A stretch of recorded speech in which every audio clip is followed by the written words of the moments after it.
Imagine this. You're standing alone in a crowded room. The conversations hum like static electricity around you. Empty words, hollow ambitions, recycled opinions passed around like currency. Everyone seems connected, laughing, nodding, validating each other's illusions. But inside you, something is stirring. Not anxiety, not fear, something colder, sharper, like a blade waking from slumber. You notice things, the way people conform to tones of approval, the subtle desperation behind their laughter, the collective choreography of pretending to care, pretending to matter, and then, like a splinter in the soul, you realize something. You don't belong here, not because you're less, but because you see too much. Now imagine this thought doesn't frighten you, it empowers you. What if your mind could cut through illusion like fire through fog? What if your very presence disrupted the lies people tell themselves to feel safe? What if you could build a mind so brutally clear, so untamed by consensus, so utterly free, it terrified people? Would you dare? Because here lies the paradox. Everyone claims they want truth. Few can handle what it actually looks like. A mind built on truth is not gentle. It does not reassure, it does not ask for permission. It does not hide behind smiles or soften its edges for approval. A mind like that makes people uncomfortable, not because it's cruel, but because it holds a mirror to their cowardice. But ask yourself, do you really want a mind like this? Do you want the clarity that isolates you, the strength that alienates you, the kind of sovereignty that no crowd can validate? Because once you begin this path, there is no retreat, no normal to return to, no comforting ignorance. This is the road Nietzsche hinted at when he spoke of becoming who you truly are. Not as a slogan, but as a crucifixion. It's not self-help, it's self-annihilation. He who fights with monsters should be careful lest he thereby become a monster. And if you gaze long into an abyss, the abyss also gazes into you. That's not just poetic fatalism, that's a warning and a prophecy. To build a mind so strong it terrifies people is to become something other, something uncontainable. You don't get applause, you get silence. You don't win popularity, you win freedom. But freedom has a taste most people spit out. Because a mind like this doesn't seek comfort in belief systems, titles, group identities, or curated online avatars. It doesn't outsource its validation to institutions or inherited dogmas. It doesn't chase meaning, it creates it. And that is the most terrifying thing of all. Because if you create your own meaning, then you're also responsible for your own despair, your own failures, your own morality. No more handrails, no more gods to blame, no more crowds to hide behind. Can you take that weight? Or will you look away, like most do, and retreat into the soft asylum of consensus? This is not a motivational journey, it's an existential reckoning.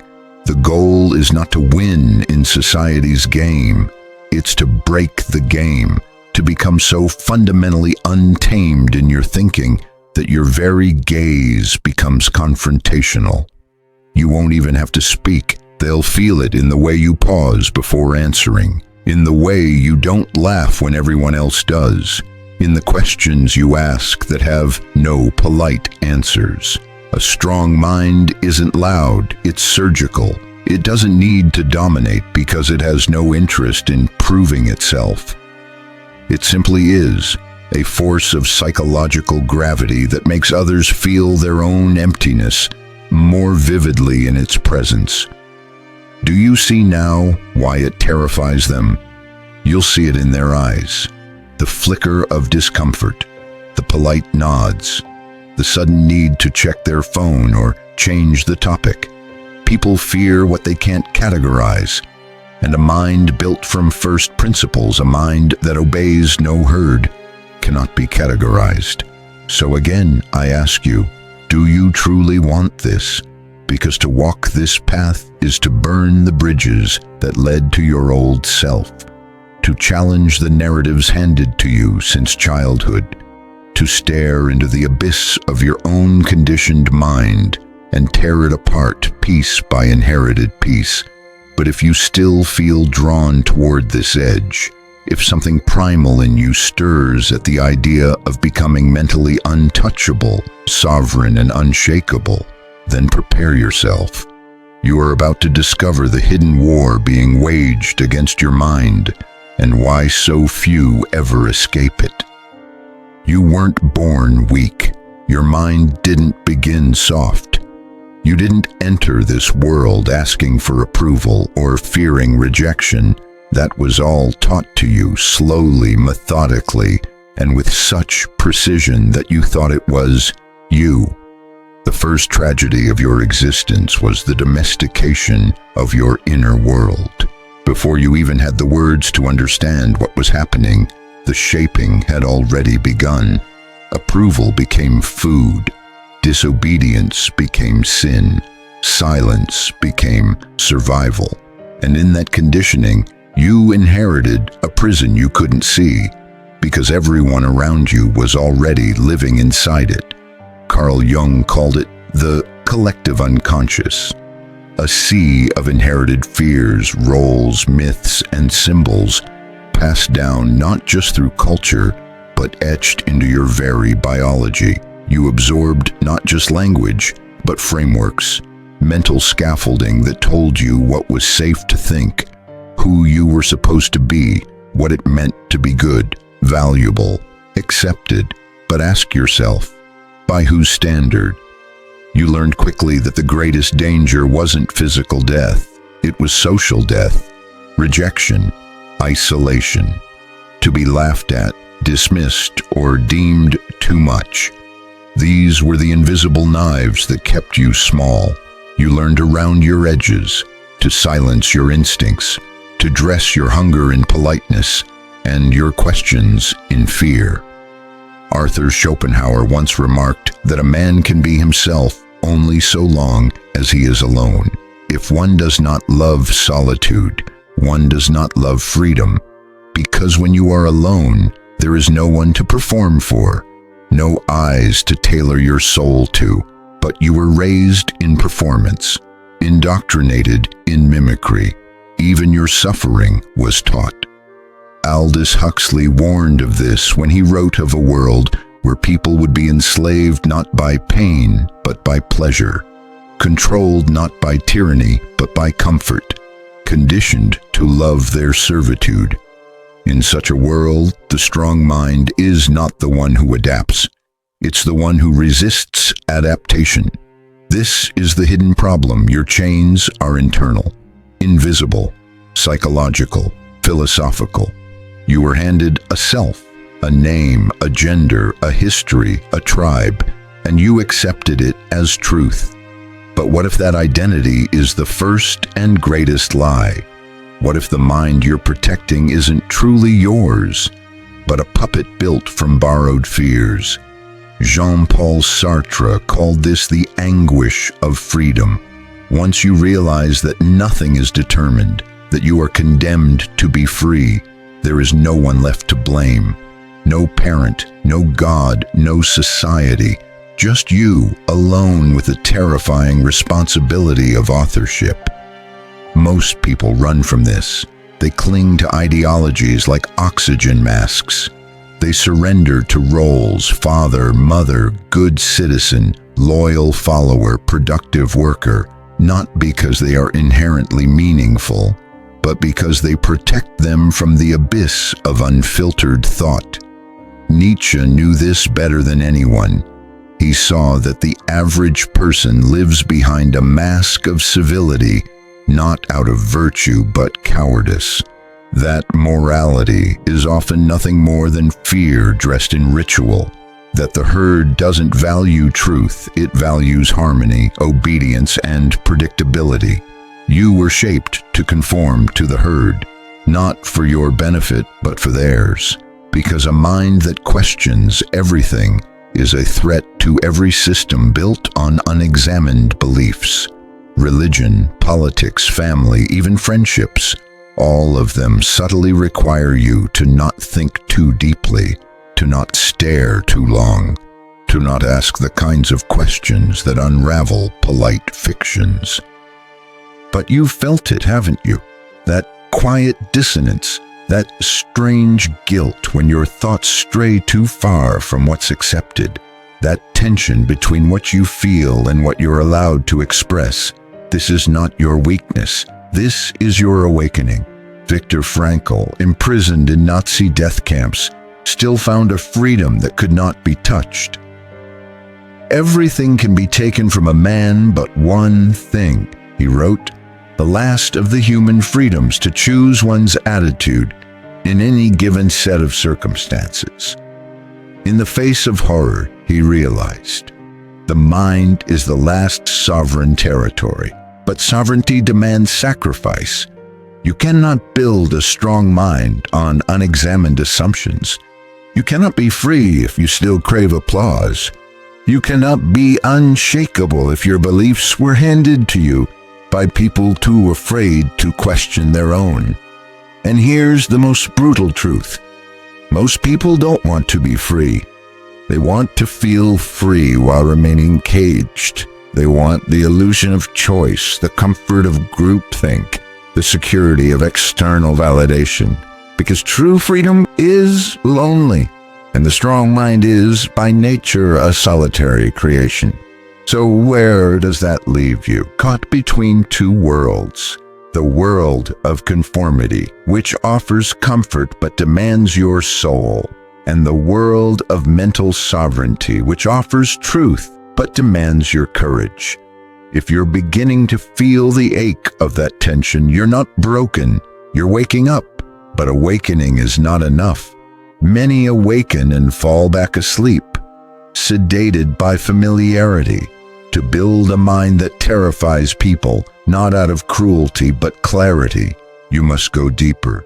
You must understand the consequences of staying asleep, and that's where we go next. There's a cost to sleeping with your eyes open, a cost most never calculate because they don't even know they're paying it. You walk through life wearing a self that was tailored for you by hands you never saw.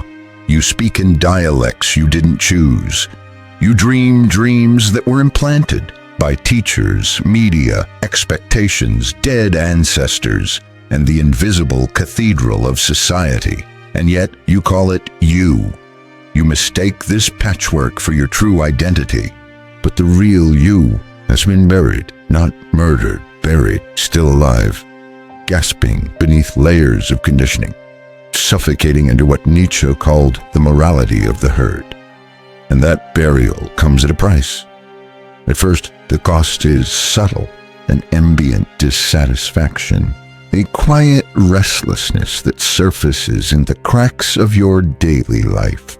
The job that doesn't quite fulfill you, the relationship that feels more like performance than connection, the laughter that feels a little too practiced, but it grows, because what is repressed doesn't disappear. It metastasizes. You begin to experience it as anxiety, as depression, as fatigue without cause, as self-sabotage, addiction, procrastination, and quiet despair. But these are not pathologies, they are messages, warnings from the unexpressed parts of you, the wild, sovereign self clawing at the walls of your constructed identity, begging to be let out. And yet, what do? You sedate it with distractions, dopamine hits, overwork, toxic relationships, spiritual bypassing. You go to therapy to learn how to function inside the very system that's killing your spirit. You read self-help books that teach you how to manifest success instead of asking whether success is even real or just another leash dressed in gold. This is the unseen consequence of a domesticated mind. You become the warden of your own prison, and the bars, they're made of comfort, because the most dangerous comfort is not physical, it's mental. It's the comfort of certainty, of belonging, of being told you're a good person, for never questioning the script. Cognitive science confirms this. The brain is a prediction machine. It craves pattern, familiarity, stability. When faced with a truth that threatens its map of the world, it doesn't seek clarity, it seeks comfort. This is called cognitive dissonance, the unbearable tension between what is and what you've been told should be. So you reject the truth, you discredit it, you shoot the messenger. That's why people hate those with strong minds. Not because they're wrong, but because they're disruptive. They break the spell. They create dissonance. They carry within them the scent of freedom, and freedom to the domesticated smells like death. You've seen it. The man who speaks an uncomfortable truth in a meeting and is instantly labeled difficult. The woman who refuses to play the agreeable role and is called intense. The artist who won't dilute their vision and is deemed unmarketable. These are not insults, they are signals, warnings to the herd that this person is not controllable. And what does the herd do with those it cannot control? It isolates them, silences them, pathologizes them, mocks them. Because conformity is not enforced with whips, it's enforced with shame. And you have felt that shame, that impulse to shrink, to edit your thoughts, to smile when you wanted to scream, and every time you did, you paid the price. A little more disconnection from your essence, a little more betrayal of your own mind. But this isn't just personal, it's civilizational. When minds are weak, societies rot. When thinking becomes a liability, tyranny becomes a convenience. When people no longer think for themselves, they become instruments, tools used to build empires they will never rule, systems they will never benefit from, and narratives they will die defending without ever understanding. Nietzsche warned of this collapse when he declared God is dead, not as an atheist slogan, but as a recognition that the old certainties had crumbled. And what followed wasn't liberation, it was nihilism, a vacuum, a generation lost in meaninglessness, willing to cling to any ideology that promised to numb the existential vertigo. Sound familiar? Look around. See the proliferation of false certainties, tribalism disguised as politics, consumerism dressed up as self-expression, influencers preaching truth in exchange for likes, modern minds wired to react instead of reflect, to consume instead of question, to imitate instead of create. That is the hidden cost of a mind left unguarded. It becomes a vessel for someone else's program. And once that happens, once your thoughts are no longer your own, you are no longer living, you are being lived. But here's the twist. The same forces that enslave the mind also offer the clue to its liberation. The very dissonance you feel, the pain of not belonging, the loneliness of your questions. These are not signs of weakness. They are breadcrumbs. Evidence that something in you is still alive, still resisting, still untamed. And if you follow that resistance, if you refuse to numb it or pathologize it or bury it, you will discover a power that most people never touch, the ability to reclaim your mind, to break the inherited frame, to think thoughts that are your own, not echoes, not scripts, yours. But to reclaim your mind, you must do the unthinkable. You must rebel, and that rebellion against all you were told to believe, against your conditioned self, against the machinery of passive existence. That is where true strength is forged. It is where we go next. They told you rebellion meant protest, marching, screaming, defying power in the streets. But the deepest rebellion begins in silence, when you stop believing what they told you to believe. Not loudly, not with spectacle, but with a quiet tectonic shift. I will no longer betray my mind to belong.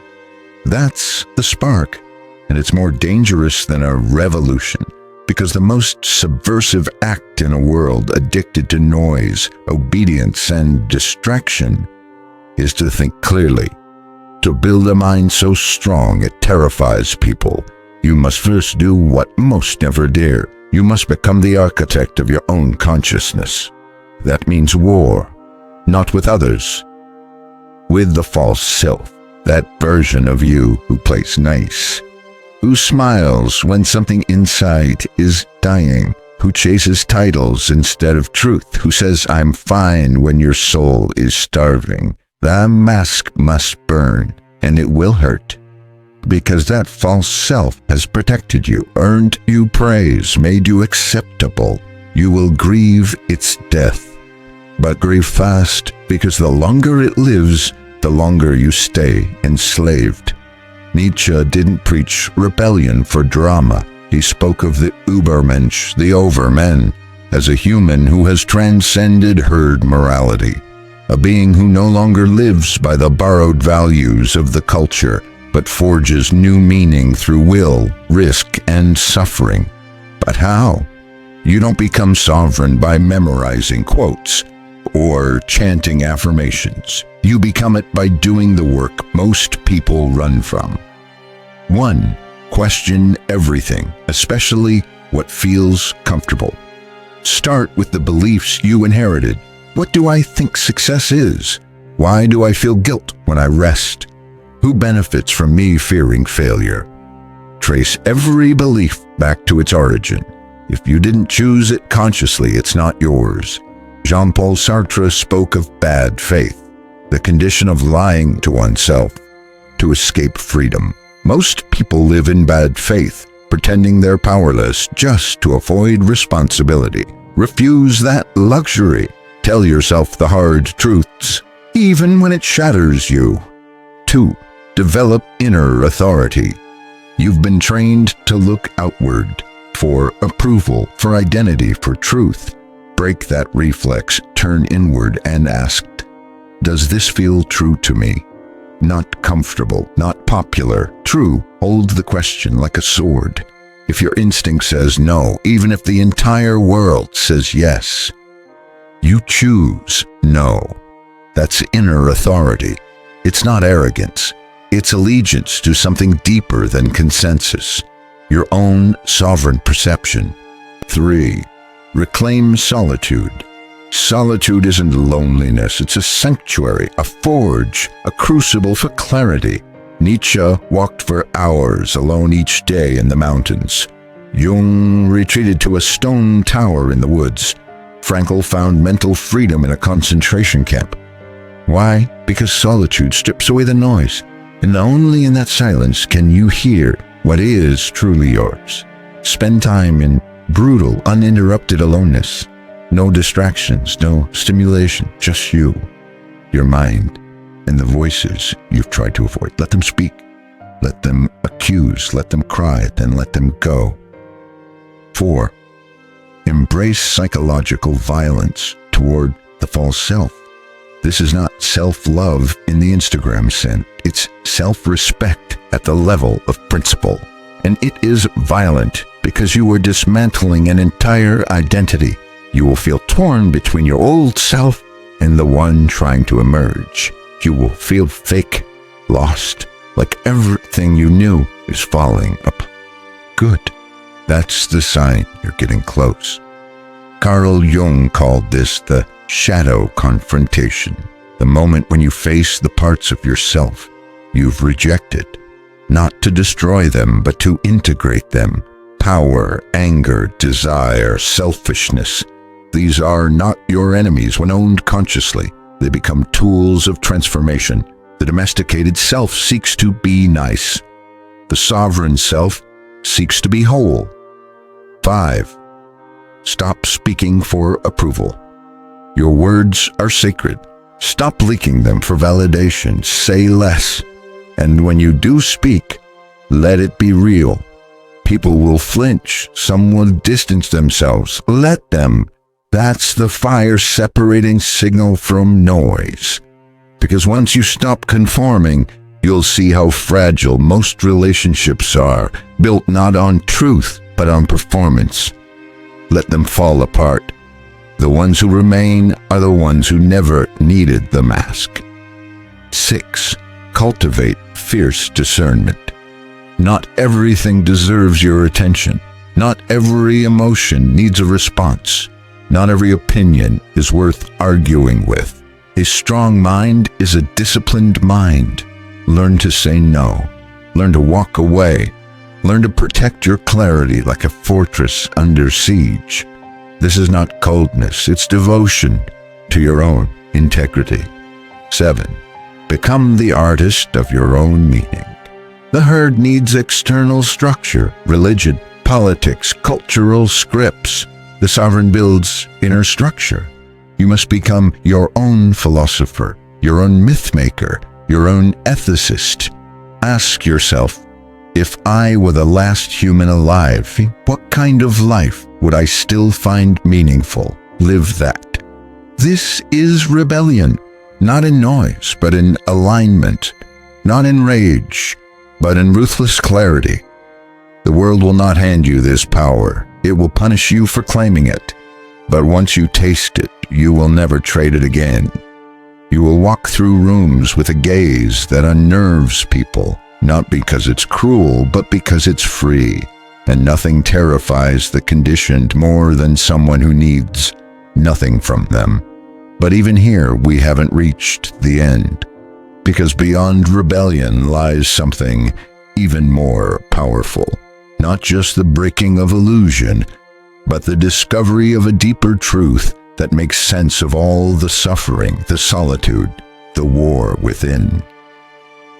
The final realization awaits. There is a moment, quiet, unceremonious, when the rebellion ends. Not in surrender, but in transcendence. You've broken the cage. You've dismantled the false self. You've stared into the abyss of your unconditioned mind and not flinched. And now, you stand alone, sovereign, unshackled, unapologetic. But it's here that something unexpected happens. You expected power, clarity, liberation. Instead, you feel the weight of emptiness. No gods, no rules, no certainty. You've murdered your inner tyrants, but now the room echoes with silence. You realize what Nietzsche meant when he said, "He who fights with monsters should look to it that he himself does not become a monster." And if you gaze long into an abyss, the abyss also gazes into you. This is the final trial. Because freedom isn't just the absence of chains, it's the burden of authorship. No one is coming. There is no script left. You are the God now, and gods do not offer instructions. So what do? You create. That is the final, most powerful realization, that reality is not a fixed stage, but a mirror, and it reflects the mind that observes it. The world is not waiting to be understood. It is waiting to be shaped. And this is where most falter. They longed for liberation, but they secretly hoped for a new master, a more enlightened cage, a cleaner script, something to replace the old structure. But there is no replacement. To build a mind so strong it terrifies people is not to impose your will on the world. It is to walk through it knowing you are the origin of meaning, not the receiver, the source. You are no longer asking, "What should I do?" You are declaring, what do I choose to become?" Viktor Frankl, after surviving the Holocaust, didn't rebuild his life on bitterness or vengeance. He rebuilt it on a single truth, that between stimulus and response there is a space, and in that space lies our power to choose. That space is God, not the God of religion, not the God of obedience, the God of consciousness, the God that lives in the moment you decide what your suffering means, what your joy serves, what your breath is for. To awaken to this is to feel that earth tilt beneath your feet, because you're not just thinking anymore, you are willing. And will is no longer brute force, it is grace, intention, stillness that moves mountains. The strong mind is not loud, it doesn't bark orders or chase attention. It doesn't argue online or seek to dominate. It sits, watches, chooses. And in that quiet choosing, it shapes reality in its image.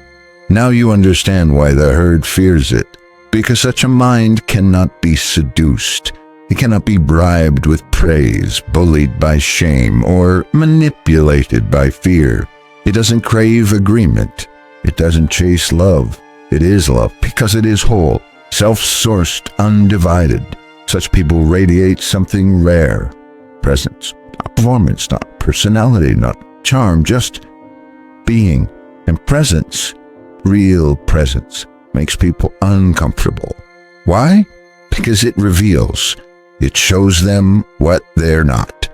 It strips away their illusions. It makes their excuses tremble.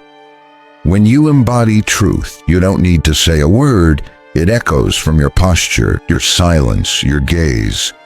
This is why the ancient mystics lived in caves, but their names never died. This is why kings feared philosophers more than armies.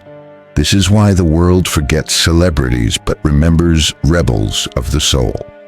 Because the strongest mind is not the one who wins debates. It's the one who doesn't flinch in the face of existence itself.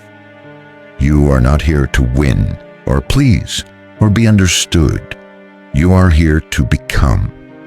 That's the sacred violence of awakening. It leaves nothing unchanged. You lose friends. You shed identities. You feel, at times, like a ghost in your old life. But the deeper truth is this. You didn't lose anything real. You lost illusions, and in their place, you gained the only thing that matters. A mind that is no longer a hostage, but a sovereign kingdom. A mind that terrifies not because it threatens, but because it reveals. It doesn't ask permission. It doesn't explain itself. It simply is. And that is the rarest, most dangerous form of power in the modern world. It is the power of being unowned. So now the question is no longer, how do I survive? It's, what will I build now that I am free? Because the strong mind doesn't stop at rebellion. It creates new myths, new language, new meaning. It plants seeds of reality in the soil of human perception and watches them bloom into new civilizations of thought. That's your task now, to walk forward not as a follower or a fighter, but as a founder of your own mind, your own philosophy, your own reality. Let them fear it, let them whisper, let them wonder how you became untouchable, radiant, still, unyielding. You'll smile, not because you need their awe, but because you remember the prison you escaped. You'll smile, not because you need their awe, but because you remember the prison you escaped. And from that silence, that smile, that center within you that no longer bows, you'll build, not a persona, not a brand, a legacy, and it will be